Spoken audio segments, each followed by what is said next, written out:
Welcome. In front of me I have VIVO V20 SE, and today I will show you how you can install iPhone keyboard on this smartphone. So at the first you have to go for the Play Store, tap on the search bar and type green Apple keyboard.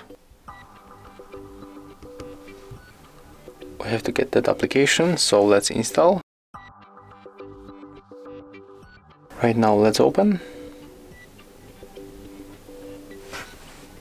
And as you can see, when we are here, we have to tap to enable in the settings, click on the switcher and then click OK for the 2 times. Next, just go back, tap to switch input methods, switch to English United States, green Apple keyboard and tap finish.